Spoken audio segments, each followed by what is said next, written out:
नमस्कार दोस्तों, नए वर्ष की आपको हार्दिक शुभकामनाएं। मेरा नाम है मनीष श्रीवास्तव और परीक्षा सक्सेस ऐप में मैं आपका स्वागत करता हूं। और इस वीडियो में लेकर आया हूं 1 जनवरी के करंट अफेयर्स। 2021 प्रारंभ हो गया है और हमारे लिए जो एग्ज़ाम्स के नोटिफिकेशन की भरमार है, तो उसको देखते हुए करंट अफेयर्स का सेशन काफ़ी ज़रूरी होता है आपके लिए। तो उसको लेकर मैं आ गया हूँ। इसमें हम बहुत सारे इंपॉर्टेंट क्वेश्चन कवर करेंगे। तो शुरू करते हैं आज का सेशन। आज का पहला प्रश्न है कि मध्य प्रदेश के किस राष्ट्रीय उद्यान में तेंदुओं की संख्या सर्वाधिक है। ये आपको बताना है कि मध्य प्रदेश के किस राष्ट्रीय उद्यान में तेंदुओं की संख्या जो है वो सर्वाधिक पाई गई है। जितने भी राष्ट्रीय उद्यान है, इसमें ऑप्शन है आपके कान्हा नेशनल पार्क, इसके अलावा दूसरा ऑप्शन है आपका पन्ना नेशनल पार्क, तीसरा ऑप्शन है आपका पेंच नेशनल पार्क और चौथा ऑप्शन है आपका सतपुड़ा नेशनल पार्क। तो ये चीज़ आप मुझे कमेंट सेक्शन में बता सकते हैं। आप लिख सकते हैं question number 1 answer number ABCD, जो भी आपको लग रहा है वो आप बता सकते हैं। आपको बताना है मध्य प्रदेश के किस राष्ट्रीय उद्यान में तेंदुओं की संख्या सर्वाधिक है। हाल ही में मैंने आपको बताया था कि तेंदुओं की जनगणना की गई थी, जिसमें मध्य प्रदेश में सर्वाधिक तेंदुए पाए गए थे और मध्य प्रदेश को एक नया नाम भी मिल गया है, तेंदुआ प्रदेश, मतलब लेपर्ड स्टेट भी नाम हो चुका है। तो इसमें किस राष्ट्रीय उद्यान में सर्वाधिक जो है हमारे यहाँ तेंदुए पाए जाते हैं, ये आपको बताना है। इसका सही आंसर मैं आपको 10 सेकंड के अंतर्गत बता दूंगा। आप लोग जो है question number 1 answer number ABCD जो भी आपको लग रहा है वो बता सकते हैं। तो इसका सही उत्तर जो है वो है पन्ना नेशनल पार्क। पन्ना नहीं, इसमें कान्हा नेशनल पार्क इसका सही उत्तर है। जितने लोगों ने कान्हा नेशनल पार्क बताया है वो एकदम सही है। तो इसका आंसर जो है याद रखेंगे क्या है, तो कान्हा नेशनल पार्क है। सही उत्तर कान्हा नेशनल पार्क है। कान्हा नेशनल पार्क में सर्वाधिक 450 तेंदुए पाए गए हैं। तो उस जनगणना के अनुसार जो मध्य प्रदेश के राष्ट्रीय उद्यान में सबसे ज़्यादा तेंदुओं की संख्या कान्हा नेशनल पार्क में है। तो इसमें बात करें तो प्रदेश में तेंदुओं की संख्या में 88% इजाफा हुआ है। मतलब ये बहुत एक बड़ा जो है हमने संख्या प्राप्त करी है। और प्रदेश में एक बाघ पर 7 तेंदुए हैं। तो ये भी एक चीज़ है, हम टाइगर स्टेट तो कहा ही जाता है, लेकिन एक बाघ के ऊपर, एक टाइगर के ऊपर 7 लेपर्ड है। और कान्हा नेशनल पार्क और भालाघाट के सामान्य वन मंडल तेंदुओं के मामले में पहले नंबर पे हैं। जो मैंने बताया लगभग 450 तेंदुए पाए गए हैं। और 2014 की गणना में मध्य प्रदेश में 1817 तेंदुए थे और 2018 की गणना के अनुसार ये 3421 हो गए हैं। तो ये 88% का इजाफा हुआ है। और सर्वाधिक जो है आपके कान्हा नेशनल पार्क, जो बालाघाट मंडला वाले क्षेत्र में आ जाता है, वहां पे पाए गए। बढ़ते हैं दूसरे प्रश्न की ओर। दूसरा प्रश्न से पहले ये हमारा वीडियो कोर्स है जो MP पुलिस आरक्षक 2020 में ये लॉन्च किया गया था। और ये सत्यादि शर्मा द्वारा ये जो कोर्स है, अगर आपको लेना है तो परीक्षा सक्सेस ऐप पे मिल जाएगा। डिस्क्रिप्शन बॉक्स में नंबर दिए गए हैं जिसमें आपको सारी जानकारी दे दी जाएगी। और इस वीडियो कोर्स को अगर आप लेते हैं तो इसमें आपको 40% का डिस्काउंट मिल सकता है। अगर आप मेरा कोड यूज़ करेंगे मनीष सर 40, तो आपको सीधे सीधे 40% ऑफ हो जाएंगे। अगर कोई 1000 रुपये का कोर्स है तो आपको 600 रुपये में पड़ेगा, 2500 का कोर्स है तो 1500 रुपये में पड़ेगा। तो इस जो है ऑफर का फ़ायदा उठा सकते हैं। बढ़ते हैं अगले प्रश्न की ओर। अगला प्रश्न है कि 1 जनवरी से 53वें अखिल भारतीय अखंड वेदांत संत सम्मेलन की शुरुआत कहाँ होगी। ये 1 जनवरी जो आज ही है, आज आपको बताना है कि 1 जनवरी से 53वें अखिल भारतीय अखंड वेदांत संत सम्मेलन, वेदांत जो कहा जाता है, ये हमारे वेदों का जो उपनिषद कहे गए उन्हीं को वेदांत कहा जाता है। तो वेदांत के ऊपर एक तरीका से व्याख्यान होगा, शास्त्रार्थ होगा।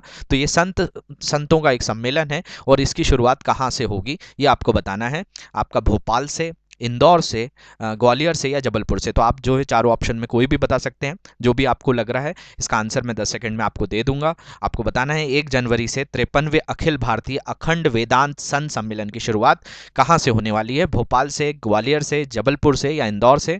इसका सही आंसर है ये शुरुआत हो रही है इंदौर से। तो इसके बारे में अगर हम बात करें तो अविनाशी अखंड धाम आश्रम पर, ये जो अविनाशी अखंड धाम आश्रम है ये इंदौर में ही है। और यहाँ पर आश्रम पर 1 जनवरी से 4 दिवसीय 53वें अखिल भारतीय अखंड वेदांत संत सम्मेलन की शुरुआत होगी। जगत गुरु शंकराचार्य भानपुरा पीठाधीश्वर जो हैं स्वामी ज्ञानानंद तीर्थ के मुख्य आतिथ्य में सम्मेलन की शुरुआत जो है वो शुरुआत होगा।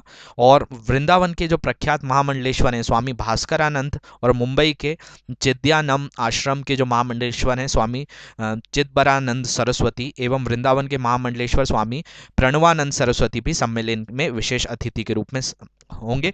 तो पूरा संतों का एक जमावड़ा होगा और इसमें यह वेदांत के ऊपर चर्चा होगी। बढ़ते हैं तीसरे प्रश्न की ओर।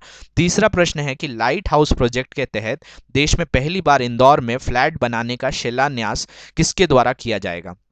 ये फ्लैट बनाने का शिलान्यास अभी हाल ही में जो है इंदौर में किया जा रहा है। इसमें बहुत सारे शहर चुने गए हैं जिनमें इंदौर भी एक शहर है। तो आपको ये बताना है कि ये जो है आपका जो एक तरीके लाइट हाउस प्रोजेक्ट है, जो भूकंप रोधी एक प्रोजेक्ट है, जो जापान की कंपनी की मदद से यहाँ पे किया जा रहा है। तो इसका शिलान्यास जो है किसके द्वारा किया जाना है? शिवराज सिंह चौहान के द्वारा, आनंदीबेन पटेल के द्वारा, सुमित्रा महाजन के द्वारा या नरेंद्र मोदी जी के द्वारा। तो आपको ये बताना है कि किसके द्वारा जो है इसका शिलान्यास होना है। तो इसका सही जो आंसर है वो मैं आपको बता दे रहा हूँ। इसका सही आंसर है नरेंद्र मोदी जी द्वारा। इसमें बात करें तो शहरी विकास मंत्रालय द्वारा लाइट हाउस प्रोजेक्ट के तहत इंदौर में pre fabricate sandwich panel system से आवासीय इमारतें बनाई जाएंगी जो भूकंप रोधी होंगी, जैसी जापान में बनाई जाती थी। तो ये पहली बार भारत में एक्सपेरिमेंट हो रहा है और ये भारत में किया जाएगा। इससे देश में पहली बार इंदौर में फ्लैट बनाने का शिलान्यास 1 जनवरी को प्रधानमंत्री नरेंद्र मोदी वर्चुअल माध्यम से करेंगे। इंदौर के अलावा रांची, चेन्नई, अगरतला, राजकोट और लखनऊ में अलग अलग तकनीकों से फ्लैट बनाए जाएंगे, लेकिन सबसे पहला जो प्रयोग किया जा रहा है वो इंदौर में किया जा रहा है। इंदौर में pre fabricate sandwich panel system के तहत 1024 फ्लैट बनाए जाएंगे।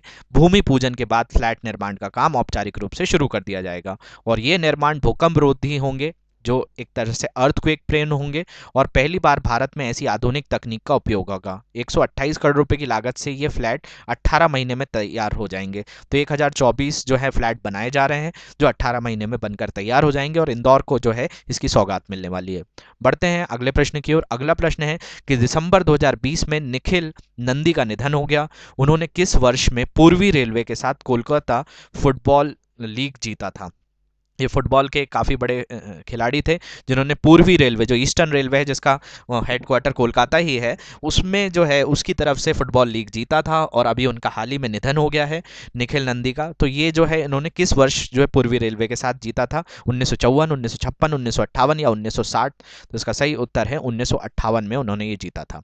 इसके बारे में बात करें तो ओलंपिक निखिल नंदी का दिसंबर 2020 में निधन हो गया। उन्होंने 1958 में पूर्वी रेलवे के साथ कलकत्ता फुटबॉल लीग जीता था।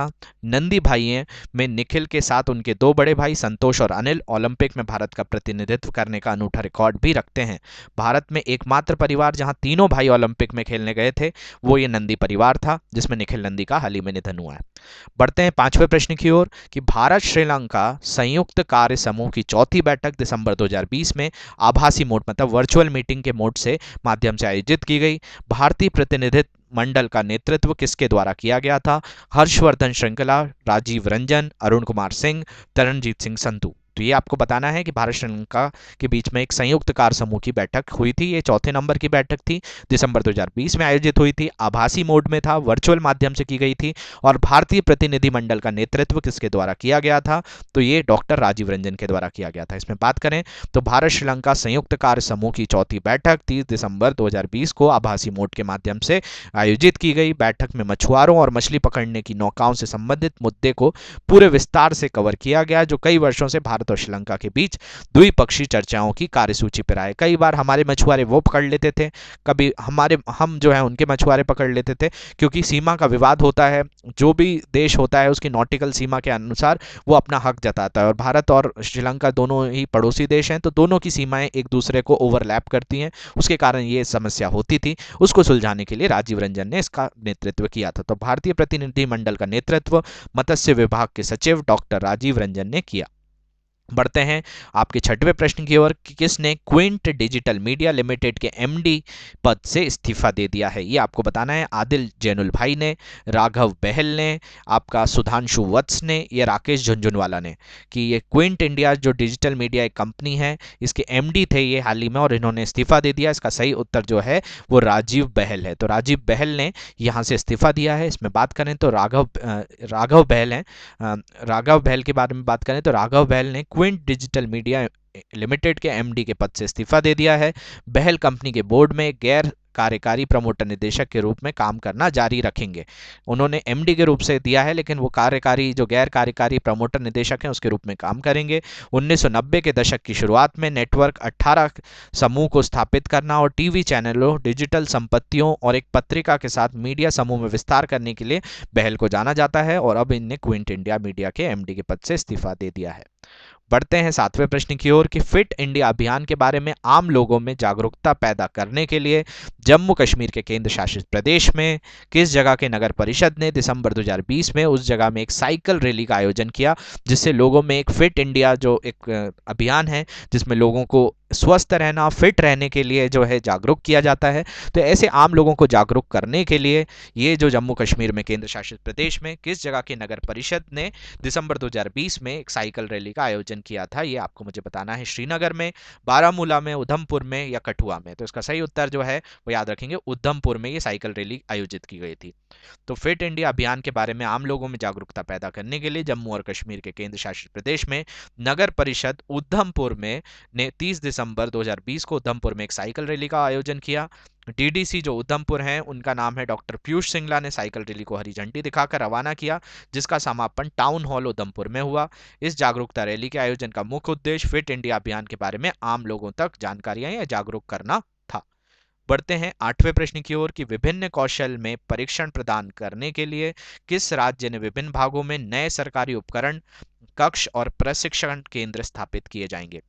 जो आपका स्किल डेवलपमेंट जिसको कहा जाता है, तो विभिन्न कौशल में प्रशिक्षण प्रदान करना के लिए किस राज्य के विभिन्न भागों में नए सरकारी उपकरण कक्ष और प्रशिक्षण केंद्र स्थापित करने की योजना है? मध्य प्रदेश, उत्तर प्रदेश, कर्नाटक या गोवा? तो इसका आंसर आप जल्दी से मुझे कमेंट सेक्शन में दीजिए कि question number 8 answer number ABCD जो भी आपको लग रहा है वो आप कमेंट सेक्शन में मुझे दे सकते हैं। तो इसका आंसर का जो है मैं वेट कर रहा हूँ कि विभिन्न कौशल में प्रशिक्षण प्रदान करने के लिए राज्य के विभिन्न भागों में नए सरकारी उपकरण कक्ष और प्रशिक्षण केंद्र स्थापित किए जाएंगे। तो ये कहाँ किए जाएंगे? इसका आंसर जो है आपको मुझे कमेंट सेक्शन में देना है। मध्य प्रदेश, उत्तर प्रदेश, कर्नाटक या गोवा? तो इसका सही आंसर जो है ये कर्नाटक में किए जाएंगे, मध्य प्रदेश में नहीं है। तो इसमें बात करें तो विभिन्न कौशल में प्रशिक्षण प्रदान करने के लिए कर्नाटक के विभिन्न भागों में नए सरकारी उपकरण कक्ष और प्रशिक्षण केंद्र स्थापित किए जाएंगे। इसमें चेलकेरे, कोपला, चित्रदुर्ग, हंसुरु, मडकेरी में निर्माणाधीन प्रशिक्षण केंद्र जल्दी शुरुआत होंगे। जयपुर और बेंगलुरु ग्रामीण जिलों को अब तक जो है 24 केंद्रों के कामकाज के अलावा नए कौशल प्रशिक्षण केंद्र बनाने के लिए चुना गया है। बढ़ते हैं 9वें प्रश्न की ओर कि किस शहर में देश में पहली बार नेकी की दीवार की तर्ज पर शिक्षा की दीवार तैयार की गई है? अब ये नेकी की दीवार क्या थी? तो इसमें जो है आपके कई जरूरत के सामान होते थे जो आप प्रयोग नहीं करते थे घरों में, तो ये नेकी की दीवार में आप जाकर कपड़े रख देते थे, जरूरत के सामान रख देते थे, तो जो भी इनकी लोगों की जरूरत होती थी वो आकर यहाँ से उठा लेते थे। तो उसी की तर्ज पर जो है शिक्षा की दीवार तैयार की गई है। किस शहर में की गई है? जिसमें शिक्षा के जैसे कॉपी किताब, आपको स्टेशनरी आइटम्स ये सब रख दिए जाएंगे और जिन जरूरत लोगों को ये चीज़ चाहिए होगी वो जाकर वहाँ से उठा लेंगे। तो ये जो है किस शहर में इसको शुरू किया गया है ये आपको मुझे बताना है कमेंट सेक्शन में कि किस शहर में ये जो है देश में पहली बार नेकी की दीवार की तर्ज पर शिक्षा की दीवार तैयार की गई है। अहमदाबाद, राजकोट, इंदौर या वडोदरा? तो इसका आंसर आपको कमेंट सेक्शन में मुझे देना है कि किस शहर में की गई है। तो इसका आंसर मैं आपको बता दे रहा हूँ, ये इंदौर शहर में की गई है और इंदौर में ही नेकी की दीवार थी। इसमें बात करें तो जरूरतमंद और मेधावी बच्चों को पढ़ाई के लिए किताबें उपलब्ध कराने के उद्देश्य से देश में पहली बार नेकी की दीवार की तर्ज पर इंदौर में शिक्षा की दीवार तैयार की गई है। यहाँ पर लोग अपने बच्चों की अनुपयोगी कॉपी किताबें और स्टेशनरी देकर जा सकेंगे। ये शिक्षण सामग्री जरूरतमंद बच्चों को दी जाएगी ताकि वो अपनी पढ़ाई पूरी कर सके। बढ़ते हैं 10वें प्रश्न की ओर और अंतिम प्रश्न की ओर कि किस शहर में स्थित प्राणी संग्रहालय में उड़ीसा से व्हाइट टाइगर पुनर्वासित किया जाएगा? मतलब वहां से व्हाइट टाइगर को लेकर यहाँ इन जगहों पर शिफ्ट किया जाएगा। ये भी मध्य प्रदेश से जुड़ा हुआ है, काफी इंपॉर्टेंट प्रश्न है। भोपाल में किया जाएगा, रीवा में किया जाएगा, इंदौर में किया जाएगा या ग्वालियर में किया जाएगा? ये आपको मुझे बताना है कि किस शहर में स्थित प्राणी संग्रहालय, जो जू होता है, म्यूजियम, जो एनिमल जू म्यूजियम होते हैं उनके अंदर इसको पुनर्वासित किया जाएगा। भोपाल, रीवा, इंदौर, ग्वालियर? तो इसका सही उत्तर है इंदौर में ये किया जाएगा। इंदौर में स्थित जो है कमला नेहरू प्राणी संग्रहालय में उड़ीसा से व्हाइट टाइगर और काली धारी वाले टाइगर पुनर्वासित किया जाएगा। साथ ही कमला नेहरू प्राणी संग्रहालय में पक्षी विहार भी बना लिया गया है। ये खूबसूरत पक्षी विहार की खासियत यहाँ है कि लगभग करीब 40 प्रजातियों के 700 पक्षी रह सकते हैं और यहाँ पर जो है व्हाइट टाइगर भी जो है शिफ्ट हो जाएंगे, तो आप व्हाइट टाइगर भी देखने जा सकते हैं इंदौर स्थित कमला नेहरू प्राणी संग्रहालय में। तो आशा करता हूँ सभी चीजें आपको समझ में आई होंगी। इसके अलावा जो है कल का जो क्लास शेड्यूल है वो ऐसा रहेगा कि मेरी क्लास सुबह 9:30 बजे लाइव रहेगी। 11:30 से 12:30 जो है आपको MP कांस्टेबल साइंस मिलेगा, 1 से 3 मैथ्स मिलेगा, 3 से 4 जीके की क्लास मिलेगी। इसके अलावा जो है अगर आप कोई भी वीडियो कोर्स लेते हैं परीक्षा से तो आपको उसको 40% का डिस्काउंट होगा। अगर आप ये कोड यूज़ करेंगे मनीष सर 40 तो आपको 40% का डिस्काउंट मिल जाएगा। इसके अलावा अगर आप ये कोर्स लेते हैं तो आपको इसमें भी इस फ़ायदा मिल जाएगा। परीक्षा सक्सेस ऐप पे कोर्स अवेलेबल है। आशा करता हूँ ये जो है लेक्चर आपको अच्छा लगा होगा। अगर आपको ये लेक्चर अच्छा लगा है तो कमेंट सेक्शन में मुझे ज़रूर बताइए, और जैसे भी आपके रिव्यू हैं इस लेक्चर को लाइक कमेंट्स करना और शेयर करना ना भूलें। और अगर आपको ये पहली बार देख रहे हैं तो हमारा चैनल सब्सक्राइब करिए, बेल आइकन पर क्लिक करिए और इसके बारे में सबको जानकारी दीजिए। आपका वर्ष शुभ हो और नव वर्ष की सभी को बहुत बहुत शुभकामनाएं।